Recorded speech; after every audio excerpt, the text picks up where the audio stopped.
আসসালামু আলাইকুম প্রিয় দর্শক। এখন এই যে বেগুন ভর্তা বানাইতে আছি। বেগুন ভর্তা দিয়েছি বেগুন, তারপরে পেঁয়াজ, তারপরে রসুন, শুকনো মরিচ ভাজি, তারপর সর্ষের তেল। কীরকম হইল জানাবেন।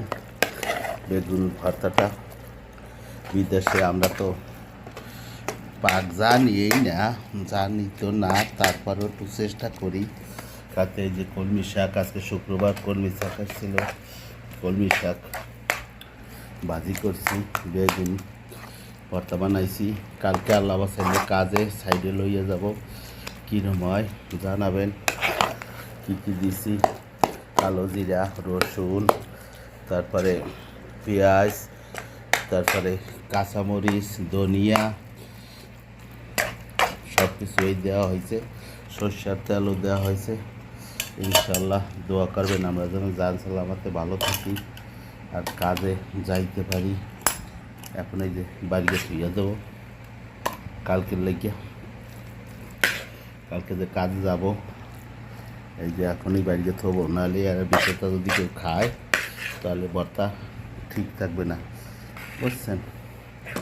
এই যে এখন ভর্তা বাড়িতে তুললাম, এই এক বাটি আর এক বাটি হবে, পরে বানবো।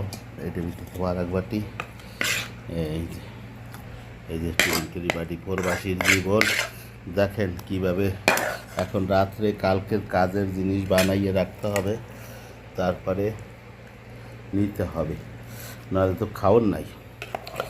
সব কিছুই দেখেন। এই বিদেশ যারা নতুন আসবেন তারা চিন্তা করতে হবেন প্রথমত পাক শিখে আসবেন। পাক না শেখলে কিন্তু কোনো লাভ নাই। কেউ পাকাইয়ে দে না। কীরকম হবে এটার ভিতরে বানিয়ে রাখবো আর করবো না। এই যে টিফিন বাড়ি বানতে আসি, এটার ভিতরে থুয়ে দেবো ইনশাল্লাহ। এই তো থুইলাম। এই যে এখন খাবো কলমি শাক ভাজি ভর্তা। দোয়া করবেন সবাই। প্রবাসী জীবন কষ্টের জীবন, প্রবাস মানেই কষ্ট। এখন পুরুষ মানুষ এইটা বানাইলাম, এটা আমরা ইউটিউবে ছাড়িয়ে দেবো, দেখবেন সবাই।